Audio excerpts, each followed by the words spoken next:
Producer Coleman Cowan covered 3 of the most dangerous stories for CBSN on assignment. He traveled to Mexico alongside Manuel Bojorquez. He faced Russian protesters with Ryan Chilcote, and he walked the streets of Chicago's South Side with Adriana Diaz. In his words, it was a summer of chasing death and destruction.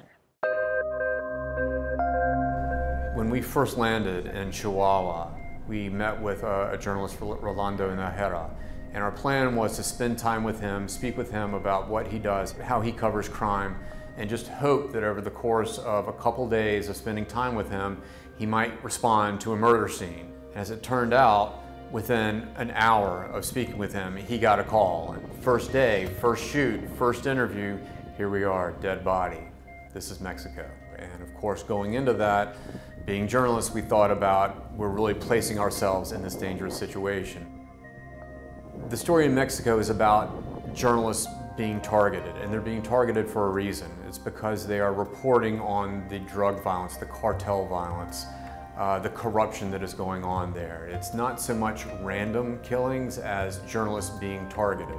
We learned what happens a lot in Mexico is when there is a murder or an execution and a body is found, many times whoever did it, the narcos, people from the cartel, are still in the area, and they're watching the police come, they're watching the press as they come, and taking notes about who's there and who's covering their story, and they pay attention to how it's covered, and that's how the journalists there can get into trouble. The month before we got to Veracruz, a cartel burial ground had been discovered by the local government, and when we were there, it was an excavation site, and they had already pulled out 50 bodies that had been buried there over the course of several years. We had a drone that we wanted to lift up over the cartel burial grounds. The security that we were with became very vigilant. Guns came out. The captain of our security team actually said to me, "Coleman, this is a cartel-controlled neighborhood. We need to be out of here in 15 minutes." So we lift the drone up, launch it over the cartel burial ground and see the excavation site, and I'm looking around to see who's watching us and what are they doing and who are they talking to. I never really felt completely comfortable until we were back on the highway into Veracruz, just because I knew that there was a risk that somebody was watching us and telling somebody else somewhere that these guys are coming through in a van, this is what they just did, this is what they just shot. Drones have really introduced an interesting concept into to what we do as journalists. On one hand, it's made it incredibly easier to get beautiful aerial shots of places that you would never see before, or places that you wouldn't see from a particular angle. What we've learned reporting these stories is just because it makes that element easier, what it does is it puts you in more dangerous situations.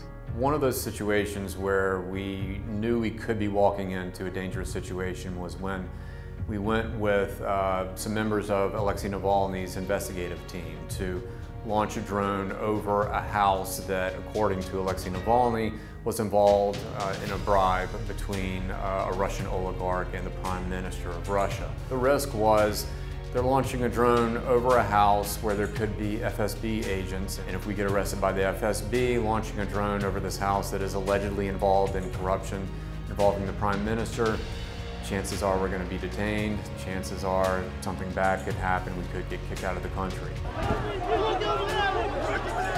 So when we went to Russia, by far the craziest, most surreal, and most dangerous moment that we were in was the demonstration on June 12th. And I felt like we were at risk the whole time. There would be a series of arrests, the riot police would move in, batons came out, blows were exchanged, and people were dragged away. We were prepared to be arrested. I knew that showing a U.S. press card would not mean anything. It would have put us in a worse situation to identify ourselves as members of the U.S. press, here to cover a demonstration organized by a leader of the opposition. This is Mac right here, man. That's 50 shots, man. The greatest danger I felt going into a story, of all the stories I did this summer, ironically was a story here in the United States.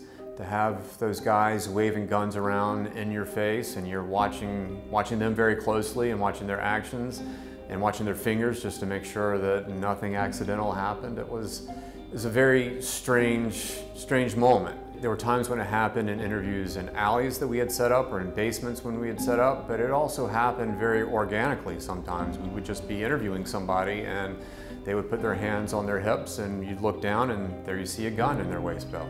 And the danger there was not that we would be targeted, but so much of the violence there is random. People in the wrong place at the wrong time, and the whole point of our story was to go into the wrong place. Everybody is completely aware of what we're walking into.